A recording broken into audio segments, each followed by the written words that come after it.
श्रीमद वृंदावन स्थानत परिचर भो भोजनाच्छादनाद्यैः वस्तु कोटि गुणम श्रुतम सकृतम वासोन्नवासादिभिः।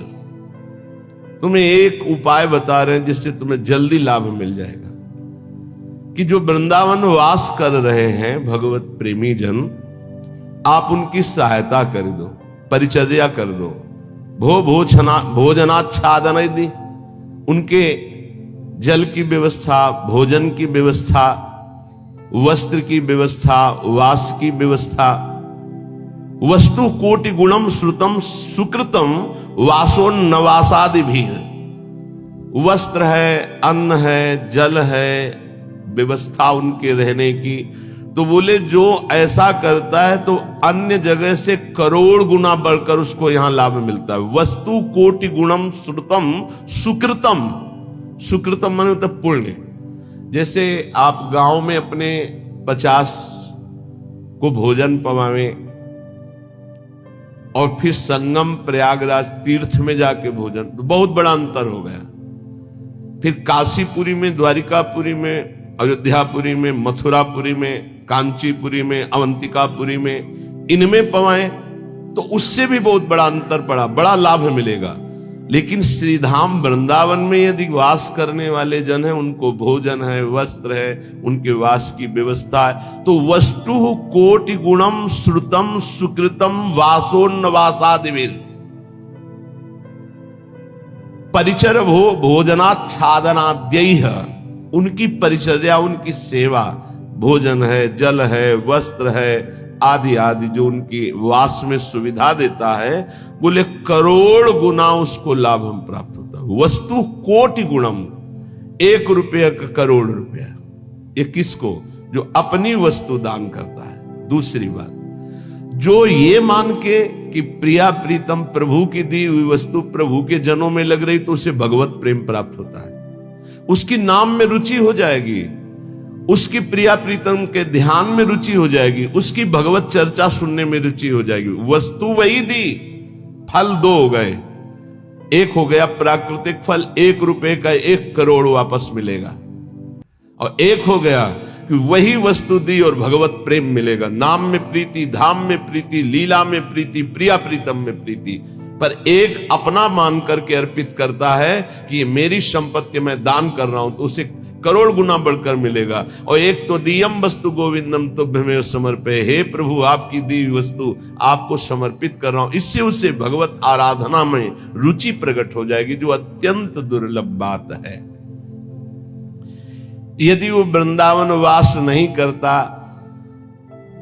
और वो वृंदावन वास की व्यवस्था करता है, वृंदावन वासियों की जो विरक्त भाव से वास कर रहे हैं, जिनके जीवन का उद्देश्य प्रिया प्रीतम है, उनके वास की व्यवस्था में कुछ सहयोग करता है, तो बोले तीर्थे वासी तुम स्वयं ही तरति दौतौ सा यत तारयेत,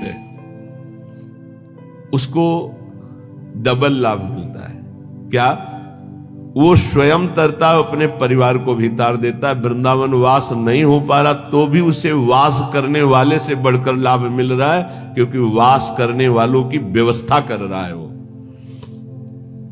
पर देखो 2 प्रकार का लाभ होता है, एक होता है लौकिक लाभ, एक होता है पारलौकिक लाभ। यदि आपने पारलौकिक लाभ का संकल्प करके संतों की सेवा शुरू की है तो खेल कुछ और होगा, जिसे तुम पहले समझ लो। और अगर लौकिक लाभ के लिए शुरू किया है तो खेल कुछ और होगा, उसको पहले समझ लो। एक पूज्यपाद उड़िया बाबा जी के निज जन हमें 25 वर्ष पहले मिले थे, महाराष्ट्र के थे वो, बाबा से संबंध रखते थे। परिक्रमा में मिले, बड़ा आनंद मिला, क्योंकि अपने प्राण प्रिय बाबा के जन थे। तो उन्होंने घटना सुनाई चलते चलते, पानी घाट से लेकर चामुंडा मोड़ तक चर्चा ये चली थी। तो उनका बड़ा दिव्य धाम है, यहां के वासियों की सेवा का बड़ा दिव्य फल है। वो प्रसंग वशात याद आ रही, सत्संग में 1-2 बार सुनाया, पकड़ पाओगे तो याद आ जाएगा। तो एक बड़े धनी मानी दिल्ली के जन थे, घटना थी, फैक्ट्रियां थी, खूब धन, अकेला लड़का सब। उनको कहीं संतों के संग से बात लाभ की सुनने को मिली कि वृंदावन के विरक्त रसिकों का अगर सेवन किया जाए, सेवा की जाए, परिचर्या की जाए तो बहुत जल्दी लाभ मिलता है। तो उन्होंने प्रार्थना की वृंदावन में आकर कि कैसे सेवा की जाती है, मुझे तो पता ही नहीं। तो उनका संतों को निमंत्रण दो और सुंदर भोग पवाओ, और उनको वस्त्र है, भेंट है, जो उनका आप कर सके, फल फूल। अच्छा ऐसा। तो उन्होंने पूछा कि आप चाहते क्या हो? तो उनका भगवान की प्राप्ति। बोले होश में बात करना, आप जो बात कर रहे हो बहुत बड़ी बात है, पीछे मत हटना। तो उनका प्राणों की बाजी लगाकर, भाई इस बात की पूर्ति के लिए हम तैयार है कि मुझे भगवान चाहिए। का तय करो साधु सेवा और तुम्हें भगवान मिलेंगे पक्का। अब वो वृंदावन के प्रेमी जनों की सेवा करते, 100-500 संतों को निमंत्रण देते, सब पवाते। धीरे धीरे इतना संतों से प्रेम हो गया कि प्रार्थना की कि दिल्ली में हमारे घर को पावन करो। तो प्रति महीने बस लाते, 2 बस, उनमें संतों को बैठालते, बहुत उत्सव मना करके वहां ले जाते, पवाते, अच्छी भेंट, कपड़ा लत्ता, फिर उनको यहां छोड़ने आते। ऐसा चलने लगा। वृंदावन में तो सेवा करते ही, खूब धन था, वो अपने घर भी ले जाते। एक दिन यही रमण रेती में बस खड़ी थी, ये घटना कोई कथा नहीं, यही रमण रेती में बस खड़ी थी। एक विरक्त संत जो कभी वृंदावन से बाहर ही नहीं जाते थे, कभी निमंत्रण में किसी के नहीं जाते थे, भिक्षावृत्ति से जीते, वो जाके बैठ गए। तो जब सब संतों ने देखा, कहा बाबा तुम्हें पता है ये दिल्ली जाएगी बस और वहां निमंत्रण है। कुछ नहीं बोले, बैठे थे। सबने सेठ से कहा तुम्हारी साधु सेवा सफल हुई। ऐसे विरक्त जो किसी का भी प्रतिग्रह नहीं लेते, भिक्षावृत्ति से जीते हैं, ऐसे अकिंचन महापुरुष पता नहीं क्यों कौन सी कृपा उदय हुई कि वो आपके घर दिल्ली आए हुए। वो बैठे पंगत में, पाए, और जब वो सामने भेंट देने आए तो बोले ये भेंट लेने नहीं आया हूं, तुझे लेने आया हूं, चल वृंदावन। तो उनका बाबा मैं तो वृंदावन जाता ही रहता हूं। और वो बस चल वृंदावन, चल वृंदावन। तो बाबा वो तो वृंदावन जाता ही रहता हूं, अभी चल सकता हूं आपके साथ, पर वो और उत्तर नहीं, चल वृंदावन। अब संतों की एक अलग भाषा होती है, उसे समझना कठिन। भेंट नहीं ली, चल वृंदावन। सबको भेंट दी, फिर सब बैठे, विदा हुए, आए। उसी दिन एक्सीडेंट हुआ और उनका पुत्र राधेश्याम। अब हाहाकार मच गया, क्योंकि वही उनके ऐश्वर्य का अधिकारी था। भारी अंदर उच्चाटन पैदा हुआ, कुछ अच्छा न लगने लगा। साधु सेवा, भगवत भाव सब पानी में। बड़ा निष्ठा रखना मुश्किल है।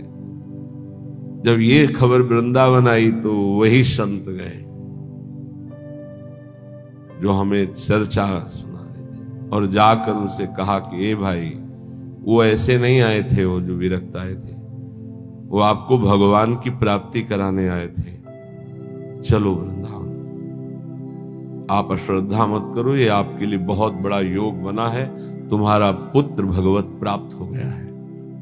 शरीर पूर्व प्रारब्ध कर्म के अनुसार एक्सीडेंट से छूटा, पर वो भगवत प्राप्त हुआ। शरीर का हेतु जो छूटने का होता है बड़े बड़े महापुरुषों को होता है। जैसे पूज्य बक्सर वाले मामा जी, बड़े महापुरुष, भगवत कीर्तन होते हुए जा रहा था, एकदम एक्सीडेंट हुआ और बोले राधा, बरसाने से दर्शन करके जा रहे थे कहीं भगवत संगोष्ठी में, शरीर पूरा। तो शरीर का हेतु पूरा होना उसकी गति से मतलब नहीं रखता। बोले तुम्हारा पुत्र परम गति को प्राप्त हुआ है। अब वो सब मिटिया मेट कर दिया, सब बेच बाच करके सब संतों में बांट दिया। वृंदावन आकर पति पत्नी भगवत प्राप्त हो गए। वो बात उन संत भगवान ने सुनाई। ये कब होता है? डरना मत, मुझे भगवान चाहिए, मुझे भगवान चाहिए। क्यों? ये भगवान चाहने वालों के साथ ऐसा क्यों होता है? क्योंकि ये भगवान ही सब रूपों में है। वो कहते हैं मेरे इन रूपों को तो तुम्हें पसंद, आओ मेरे सच्चिदानंद रूप में आओ। तो सबकी ममता ताग बटोरी तुम नहीं कर सकते, वो बटोर लेते, आओ मेरे सिवा रह नहीं गया कोई। ये कृपा होती है। हे युधिष्ठिर, जिस पर मैं कृपा करता हूं उसका सबसे पहले प्रियजनों से वियोग कराता हूं और धन का अपहरण कर लेता हूं और किसी का भी किसी योग्य न रखकर, किसी काम लायक न रखकर उसे ऐसा कर देता हूं कि सिर्फ मेरा ही भरोसा, मेरा ही आश्रय। तो एक शब्द में कहा, उसका सर्वनाश कर देता हूं। आओ होली खेलो। सर्वनाश की होली खेलना हो तो श्री कृष्ण से प्यार करना। डर गए ना? डरना मत। सर्वनाश का मतलब है तुम्हारी मृत्यु का नाश, तुम्हारे काम, क्रोध, लोभ, मोह, मद, मत्सर, हर विकार का नाश। और सच्चिदानंद स्थिति में ऐसा नहीं है कि सबके धन का अपहरण कर ले। अम्बरीश जी चक्रवर्ती सम्राट, दशरथ जी चक्रवर्ती सम्राट, वृषभानु जी, नंद बाबा, बड़े बड़े महाभागवती हैं जिनके आंगन में भगवान घुटने के बल खेल रहे। कभी कभी भक्तों की अनेक जन्मों के संस्कार को भस्म करते हुए माया समेट लेते हैं। यही माया है, मैं और मोर तोड़ते माया। तो यहां कह रहे हैं जो अपनी वस्तु मानकर दान करता है उसे करोड़ गुना बढ़। ये अच्छा लगता है, ये अच्छा लगता है। एक देव करोड़ भंजाओ, और दूसरा है आपकी वस्तु आपको समर्पित, वो सीधे आपको प्राप्त करेगा प्रभु को। अनंत काल तक के लिए महान वैभव संपन्न, सुख संपन्न प्रभु के समीप, जो हमारे प्रीतम है, जिनके हम अंश है, वास्तविक जो हमारे संबंधी है। ये तो सब संबंध का नाटक है, वास्तविक सत्य संबंध हमारा प्रभु से है। तो श्रीपाद कह बहुत सुंदर उपाय बता रहे। साधु सकनो से, यदि तुम ऐसा कर सको, संपूर्ण संसार स्वाप्निक है, इसका त्याग कर प्रिया प्रीतम का ध्यान करो। बोले बड़ा कठिन, कैसे करूं? बोले आओ वृंदावन रसिकों का संग करो, तन नाम जप, उनका नाम जप करो, नाम कीर्तन करो, लीला कथा सुनो, तुम्हारी प्रीति हो जाएगी प्रिया प्रीतम में। बोले बहुत कठिन है, इसमें भी मन नहीं लगता। तो फिर ऐसा करो, जो वृंदावन वासी विरक्त जन, उनको भोजन कराओ, उनके वस्त्र की व्यवस्था करो, उनके वास की व्यवस्था करो, उनके वास की सुविधा दो। वस्तु कोटि गुणम श्रुतम सुकृतम वासोन्न वासादि भी, वस्त्र और वास आदि की व्यवस्था, भोजन, भोजनाच्छादन की व्यवस्था। तो बोले वास ही तू स्वयं ही तरते, वो स्वयं तर जाएगा। और दो तव स यत तारेत, और दो को तार देगा, आगे की पीढ़ी और पीछे की पीढ़ी, उनको भी तार देगा। प्रेमानंद रसात्म धामनि परे वृंदावने वासको, त्वाश्चर्याम वृषभानुजा प्रियरतिम प्राप्नोत्यनायासतः। अनायास उसे प्रिया प्रीतम के चरणों में प्रीति प्राप्त हो जाएगी, जो वृंदावन वासियों से प्रीति करते हैं। पूज्य श्री मथुरा दास जी के वचन, बहुत बड़े महापुरुष थे। वो कहते थे कि ए जी, हम तुमको एक गुप्त बात बताएं, तुम किसी वृंदावन वासी से ऐसा प्रेम कर लो कि वो तुम्हारी याद करे। वो भगत नहीं आया, बस जान लो कि प्रिया प्रीतम जरूर तुम पर रीझ जाएंगे। कोई यहां का वासी तुम्हारी याद कर ले। अब ऐसे नहीं कि हमारी याद कर लेना, ऐसे आचरण करो कि वो तुम्हारी याद करे। ऐसी प्रियता बढ़ाओ कि वो तुम्हें अपना कहे। अच्छा, बहुत दिनों बाद आप दर्शन दिए, कई बार याद आया, आपकी स्मृति आई। अहो भाग्य, धाम में बैठकर भजन करने वाले आपकी याद करें। ये पूज्य मथुरा दास जी कहते थे, तुम ऐसा अपनापन करो किसी वृंदावन वासी रसिक से कि वो तुम्हारी एकांत में सेवा का स्मरण करके याद करे। तुम्हारे आचरण, तुम्हारा स्वभाव, तुम्हारी भजन पद्धति, तुम्हारा अपनापन, वो एकांत में तुम्हें याद करे। तो कह रहे, प्रेमानंद रसात्म धामन परे वृंदावने वासकस्त्वाश्चर्याम वृषभानुजा प्रिय रतिम। आश्चर्य की बात, प्रियाजू के चरणों में प्रेम प्राप्त हो जाएगा इन वृंदावन वासियों की सेवा से। और कहते प्राप्नोत्य अनायासता, इसके लिए तुम्हें कोई साधना नहीं करनी पड़ेगी, अनायास प्रेम की प्राप्ति हो जाएगी। निष्किंचनान कृष्ण रसे निमग्नान महानिरीहान जनसंग भीतान। पर सेवक जो निष्किंचन है, अकिंचन महापुरुष जो प्रियालाल के अनुराग में रंगे हुए हैं, उन्हीं को निष्किंचन कहा गया है। प्रियालाल के सिवा जिनका कोई नहीं है। ऐसे कृष्ण रसे निमग्नान, जो प्रिया प्रीतम के प्रेम रस में निमग्न है, ऐसे की सेवा से प्रिया प्रीतम का प्रेम रस प्राप्त होता है। ध्यान रखो, छल कपट का भी बहुत राज्य है। यही पास में ही राजा था कंस, कहीं दूर नहीं था। तो अगर कृष्ण की नगरी है तो पास में कंस की भी नगरी है, उसका भी प्रभाव होता। जैसे आपने 100 रुपया दिया और उस 100 रुपये का किसी ने मदिरा पान किया, जिसको दिया, अब वो आपके सुकृत नष्ट हो जाएंगे। बहुत धन देने के लिए पात्रता की अत्यंत आवश्यकता है। बिना पात्र के धन मत दीजिएगा। भोजन के लिए पात्र और वस्त्र के लिए, इसके लिए नहीं सोचना। जैसे कोई ठंडी में कांप रहा है तो पात्रता नहीं देख रही। भोजन भूखा है उस पवा दो, पात्रता नहीं देख रही। हमारे सामने भोजन पाओ बैठ के, हम तुम्हें जितना पाओगे पवा देंगे। सर्दी है, ये लो कपड़े ओढ़ लो, ठीक है। लेकिन जब रुपया देने की बात आवे तो बहुत होश में देना चाहिए कि उस रुपये का क्या करेगा। निष्किंचना नाम कृष्ण रसे निमग्नान, बहुत छल है। कोई बिरला, सैकड़ों में कोई बिरला एक ऐसा जो भगवान के मार्ग में विशुद्ध चलना चाहता। नहीं तो ये माया ऐसी बुद्धि भ्रष्ट कर देती कि वेश का दुरुपयोग और नौटंकी। अगर हम ऐसे को अर्थ देते हैं, ऐसी की व्यवस्था करते हैं, तो हम भी पाप के भागी होते। इसलिए पात्र देख करके, ऐसा नहीं कि मनमानी, पात्र देख करके। भगवान के निज जनों के द्वारा कभी अभद्र व्यवहार नहीं हो सकता, ये बिल्कुल दिमाग में लिख लो। ऊसर बरसई तृण नहीं जामा, संत हृदय जिम उपज न कामा। जैसे ऊसर में तृण नहीं जमता, ऐसे संत के हृदय में अभद्र भाव नहीं आ सकता। भूल न देह कुमारग पाऊं। ये जो जीने के लिए इस वेश को स्वीकार कर लेते हैं, उन बहुत हानि हो जाती है। क्योंकि उनका उद्देश्य केवल रसेंद्री जनेंद्री इंद्रियों का भोग होता है और बहुत बुरी तरह उपहास करते हैं इस वेश का। इसलिए यहां जहां सेवा की बात आई है, वहां एक शब्द और आ गया है, निष्किंचना नाम कृष्ण रसे निमग्नान। जो अकिंचन है, जिनका प्रिया प्रीतम के सिवा और कोई लक्ष्य ही नहीं है, श्री कृष्ण रसे निमग्नान, जो श्रृंगार रस महामाधुर्य रस वृंदावन का उसमें मगन है, ऐसों की सेवा बहुत सोच समझ के। ऐसा कहीं तुम्हारा कदम ना हो कि इस वेश से ही घृणा हो जाए, क्योंकि बहुत विचित्र खेल है। यहां समझ पाना बड़ा मुश्किल, बड़े बड़े धोखे में हो जाते हैं।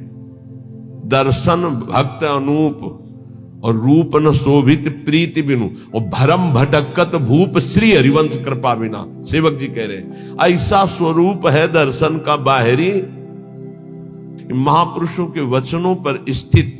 हम बहुत सोच समझ कर संग करें, बहुत सोच समझ कर सेवा करें। श्री कृष्ण रसे निमग्नान, यहां धोखा नहीं है। जहां भगवत भक्ति है, जहां भगवत प्रेम है, पहली बात तो ये समझ लीजिए कि भगवान की प्रधानता रखने वाला मांग नहीं रख सकता, ये पक्की बात है।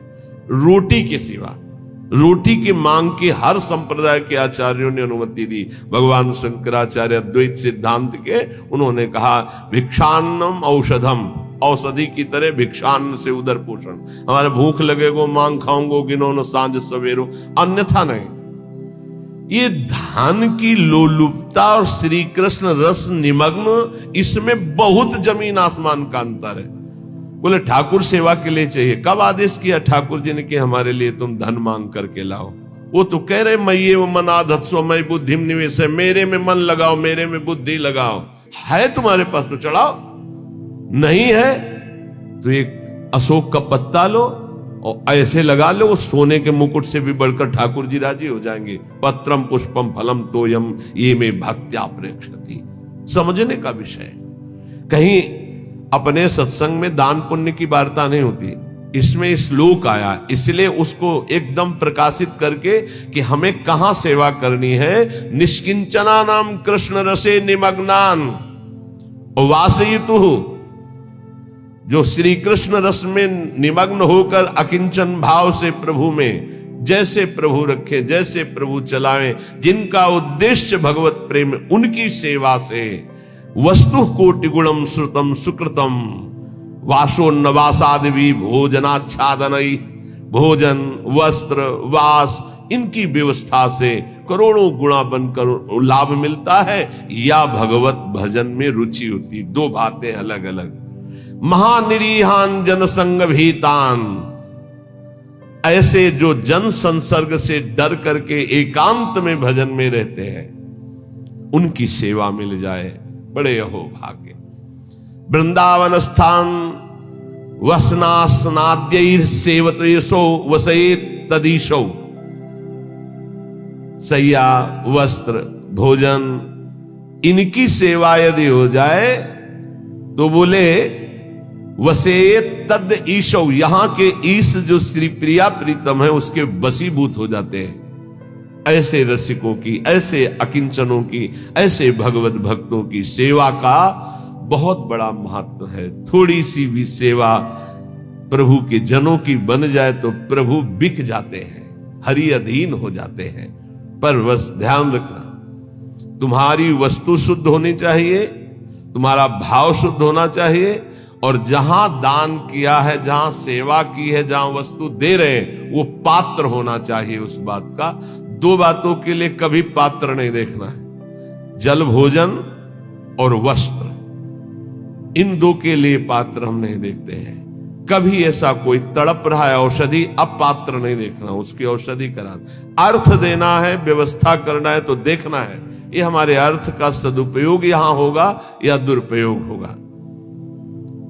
कानपुर की एक बहुत धनी माताजी नैमिषारण्य पूज्य स्वामी नारदानंद सरस्वती जी, उनके पास गए। ऐसे महामहिम बहुत ज्ञानी महापुरुष थे, बड़े ही सिद्ध चमत्कारी महापुरुष। एक बार उनको संगोष्ठी में पहुंचना था तो बैठे हुए थे, गाड़ी फेल हो गई। वो जीप जिसे कहते, जीप उस समय चलती थी, पर्दा लगे, जो महिंद्रा ऐसे कुछ नाम, ऐसी जीप चलती, वो रास्ते में बंद हो गई। अब वहां कई किलोमीटर तक कहीं कुछ सुधार का नहीं, और स्वामी जी को ठीक समय पे पहुंचने का अभ्यास था। समय बहुत, जो संत जन होते अपने समय का तो दंड लिए हुए थे। उनका स्टार्ट करो, बोले बहुत बार स्टार्ट करने का प्रयास किया, नहीं स्टार्ट हो। ऐसे दंड स्पर्श किया मशीन, बोले स्टार्ट करो, सामने स्टार्ट हो गई।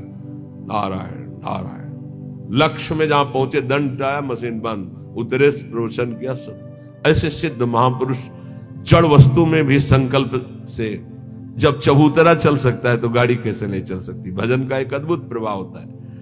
उनके पास 1 रुपया, और कहा महाराज मैं गरीब हूं, 1 रुपया से चाहते हो आपके नैमिषारण्य में जितने आश्रम में, किलोमीटर में आश्रम है, वो सब संत पाए, ऐसा हो सकता है? उनका हाँ माता जी बिल्कुल हो सकता है। भंडारी को बुलाया, बोले 1 रुपया। उस समय नमक 1 रुपये का 5 किलो मिलता था, वो जो टोरा वाला नमक होता है, 1 रुपये का 5 किलो नमक मिलता था। 5 किलो नमक में तो पूरा नैमिषारण्य का भोजन बन जाएगा। 5 किलो नमक तो थोड़ा पड़ता। बोले एक नमक लाओ 1 रुपये का, और सब भंडार में सब्जी दाल सब में नमक इन्हीं माता जी का पड़ेगा। माता जी आप भी प्रसाद पाया। प्रसाद पाने के बाद का थोड़ी भेंट देना चाहती है, तो उनका आप तो कहती थी गरीब है, हमारे पास 1 रुपया, भेंट तो दे दिया।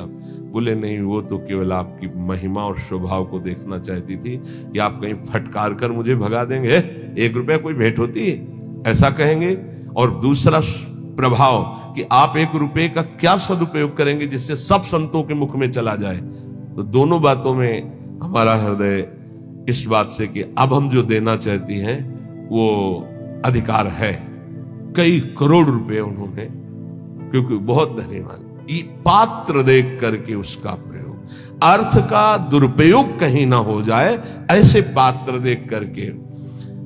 अगर हम वृंदावन स्थान वसनासनाद्यैर यह सेवतेशौ वसयेत तदीशौ, यदि ऐसे निष्किंचन श्री कृष्ण रस निमग्न एकांत सेवन करने वाले महात्माओं की सेवा करते हैं, वस्त्र भोजन शय्या वास आदि की, तो कह रहे हैं प्रिया प्रीतम को वो वशीभूत कर लेता है।